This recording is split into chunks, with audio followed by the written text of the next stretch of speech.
Welcome back mga kabayan, and this time naman po, ipakikilala naman po namin sa inyo ang isa sa aming mga guests. Isa po siyang faith healer at saka isa rin po siya sa mga tao na may tinatawag nating third eye na kung saan nakakita siya ng mga bagay-bagay na hindi natin nakikita. Palakpakan niyo naman po, Ma'am Ran. Magandang gabi po sa inyong lahat at masaya po ako at na ako'y naananyahan dito sa inyong programa. Yes, maraming salamat din, Ma'am Ran. Napaulakan niyo ang aming anyaya sa inyo dito. Una po sa lahat, ibig po naming malaman kung meron po bang kaugnayan ang mga tinatawag nating paranormal sa mga bagay-bagay sa ating buhay o kaya sa mga bagay na kagamitan natin sa bahay at paano ito nangyayari? Mayroon pong kaugnayan ang mga paranormal sa ating mga taong buhay. Kung ito po ay kuminsan ay kalimitan na mamatay sila, na meron silang gustong ipahabilin sa mga kamag-anak nila, at ito ay nagpaparamdam sa pamamagitan ng panaginip at saka pagpapakita nila. Pero ito, hindi lahat ng bagay ay nagagawa at delikado rin po ito sa mga nakakapinsala din po sila. Natin mga parang poltergeist. I see. Panood ko yan kasi sa movie.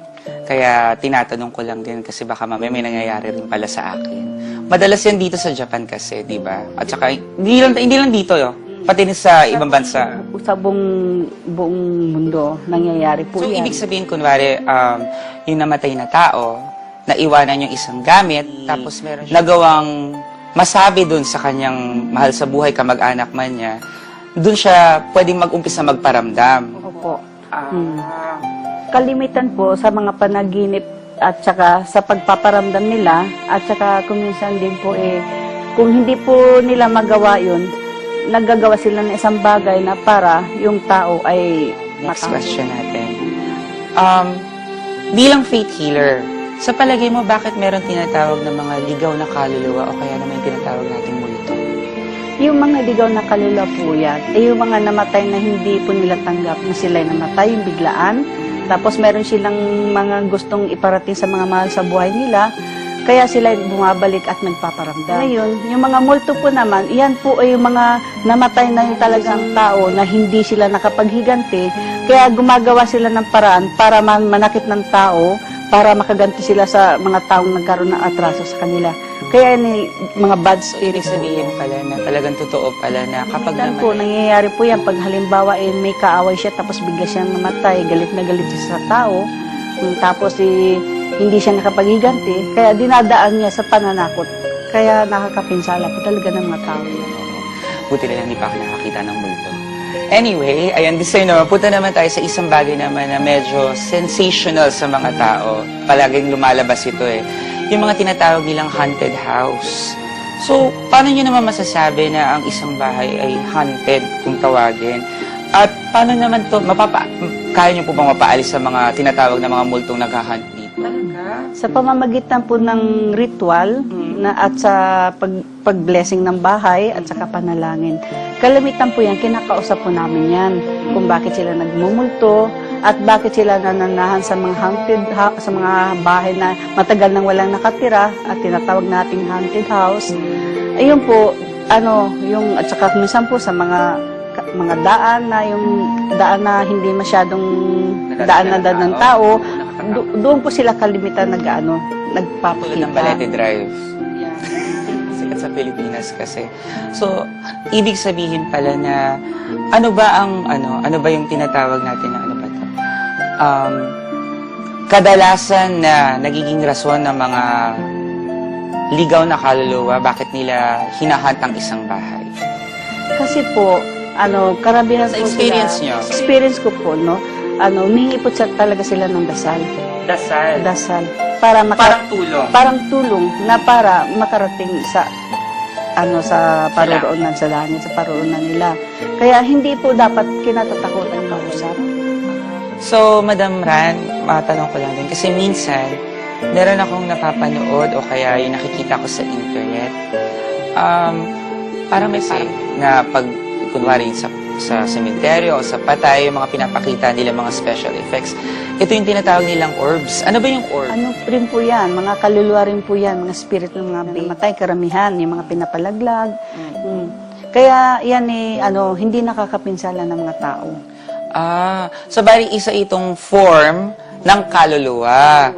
So ano po ba yung mga iba't ibang klaseng forma ng kaluluwa na nakita nyo na? Ano po, mayroon akong nakita na parang negative ng picture ng tao. Tapos parang usok. Tapos para siyang puti na malaking bilog. Aha. At saka, kumisa naman, nag-form ng tao talaga. Matanong ko lang kasi di po ba mga tao namamatayan ng mga iba't ibang klaseng pagkamatay? May yung murder, natural death, old age, komplikasyon, yung mga ganong bagay, di ba? Pag yung espiritu po ba nagpakita na dun sa ikinamatay nila, ganun din po ba yung itsura nila? Yung kung paano sila namatay o balik sila sa dati nilang itsura? Sa dating itsura. Bali, hindi nila ipapakita yung Naputulang liig. gumagano, putulang liig, walang mata. Buo sila. Buo sila nagpapakita. At saka isa pang tanong ko, di ba sabi nila raw pag kaluluwa daw, hindi raw nakaangat? Totoo po yan. Nung maliit pa po ako, nakakita ako ng mga bagay na hindi ko may paliwanag sa sarili ko. Tapos malimit po akong managinip na ako daw nang gagamot. At kalaban ko yung mga alien, mga multo. Opo.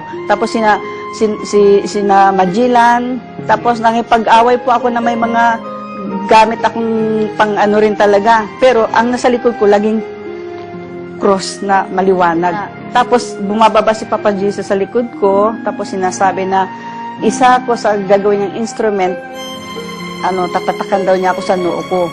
Tapos hindi ko pa rin po pinansin yun. Hanggang sa nakita ko si Mama Mary. Na nakita ko talaga siya na napakaliwanag. Siyempre po, bata ko po sila. Tapos, natakot po ako, pinasara ko po yung third eye na tinatawag nila. Kasi hindi ko pa kayang kontrolin ang power ko. So ngayon, nung naano ako ng isang Japanese na Yamatoyama, sila ang nag-train sa akin sa Aomori, doon nila ako tinuruan kung paano ko i-kontrolin ang power ko sa pamamagitan ng pakipag-communicate sa Panginoon. By prayer. So, ibig sabihin pala, maliban sa nakakagaling kayo, marunong din po ba kayong yung tinatawag na mag-exercise ng mga hindi kailangang mga kaluluwa, yung mga nanggugulo na, nakakapag-exercise po ba kayo? Opo. Marami na po akong nagamot dito sa Japan. Talaga. Bigyan niyo naman po kami ng isang matinding experience yun na talagang ano po ba yung klaseng kaluluwa ito at bakit ayaw niyang tantanan yung taong ito? Ano po yun? Yung isang Pilipina na sinapian siya ng devil. Sa Nagoya po yun. Ngayon, nung talagang hinawakan ko na siya, talagang naglabanan kami. Talagang lumalaban siya. Ngayon, 3 days ako nag-ano sa kanya, talagang ang boses niya, iba eh. Iba? Oo. Ngayon, hindi ko na binitbit ko sa simbahan. Kung pwedeng tulungan ako ng mga pare na Japanese. Ang sabi nila, naluloka lang daw yun o yung epilepsy. Sabi ko, Father, 3 days na po ako dito. Sabi nga, kaya nung time na talagang hindi ko na kaya, lumapit ako sa isang temple na ang hawak is kasi mahaba ang dila niya para siyang asong ulol. Talaga, tumutulong laway, tapos, maganda talaga. Puti lahat.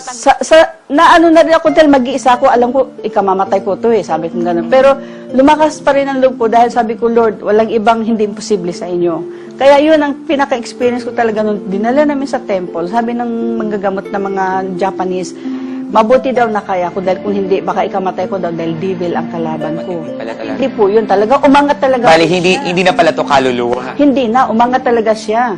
Yun ang first time ko talaga. Nakakita ng levitation. Puti lahat ang mata, tapos mahaba ang dila, tapos ang boses, iba-iba. Pilipina po siya.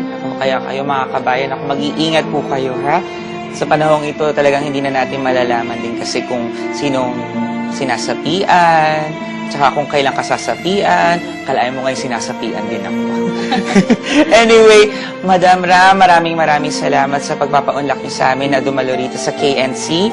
So, paano naman nila kaya kayo makakontak? Baka akalain niyo kailangan ko rin kayo kontakin dahil baka ako sinasapian din. Po, sa Facebook ko po, merong Ran Sato.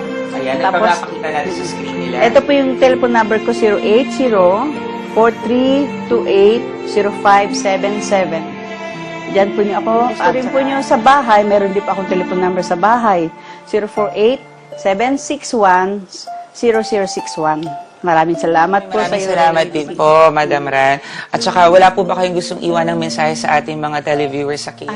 Inanihan ko rin po kayong lahat na sana po ang pinaka-importante po nating gawin po sa buhay natin ay ang pagdagdagan pa po natin ng panalangin sa Panginoong Diyos dahil siya po lang ang makakatulong sa atin. Kung tayo may mga problema, walang iba po, ang Panginoon lang po makakatulong sa atin. At dito din po sa KNC, kung may problema po kayo, lapit lang po kayo sa kanilang lahat. Ay, maraming salamat. Maraming Mga kababayan, salamat. tandaan po ninyo na ang multo po ay hindi po dapat katakutan.